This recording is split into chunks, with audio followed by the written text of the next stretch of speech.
순천시가 추진 중인 치매 요양원 사업에 대해 민간 요양시설 협회에 반대하고 나섰습니다. 그 이유는 민간 요양기관에 입소 환자들이 줄어든다는 등의 이유라는 분석입니다. 조용호 기자가 취재했습니다. 순천시노인 요양시설연합회협회가 시에서 추진 중인 순천시 북부 노인복지타운 치매요양원 노인복지타운 건립 반대를 외쳤습니다. 28일 오전 10시 협회 회원들이 시청 앞에서 노인복지타운 건립이 아닌 단기보호시설로 변경을 요구하는 집회 시위를 강행했습니다. 더 나아가 이들은 노인복지타운 사업을 폐지하고 장기 요양기관 종사자의 인력난 문제 해결에 나서라고 주장하기도 했습니다. 하지만 이러한 시위를 접한 일부 시민 등은 자신들의 밥그릇 지키기 위함이라는 부정적인 시각으로 보기도 했습니다. 순천시에 따르면 서면 선평리 718번지 1원에 들어설 노인복지타운은 295억 국비 52, 도비 6, 12 237원의 사업비를 투입해 치매 전담형 요양정원, 90인시설과 단기보호 20인시설, 노인복지관 등의 사업을 진행 중입니다.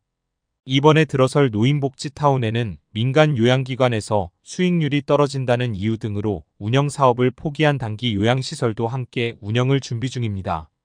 이러한 단기 요양시설은 치매 부모 등을 가정집에서 직접 보호관리하는 보호자가 또 다른 긴급 상황이 발생하여 치매 노인 등을 돌볼 수 없을 때 최장 30일까지 요양 신청이 가능한 시설입니다. 이러한 시설이 들어서면 가정에서 돌보고 있는 치매 부모로 인해 개인 생활을 못한 여행 등을 할 수 있는 제도입니다. 하지만 일반 요양시설에는 단기 요양 희망자를 입소시키지 않고 있습니다. 그 이유는 언제 들어올 줄 모르면 입소자를 위해 항상 인력을 배치하고 공실 상태로 대기시키는 등 수익성이 현저히 떨어지기 때문입니다. 이렇게 수익성이 떨어진 사업에는 소극적인 협회가 순천시의 단기보호시설만 운영하라는 것은 지나친 요구라는 지적입니다.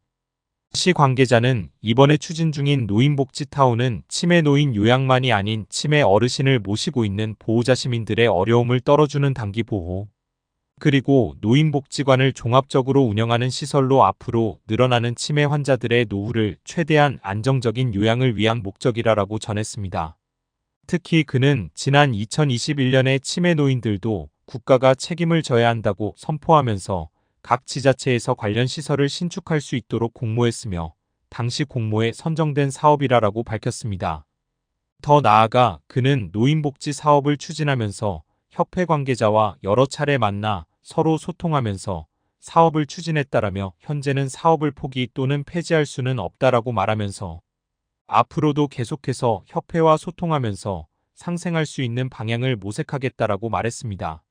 한편 순천시 관내 노인 중 400여 명이 요양 판정을 받았으며 관내 31개 민간 요양기관의 정원 200명으로 장기 요양시설이 턱없이 부족한 것으로 조사되었습니다. 시사호남 조용호 기자입니다.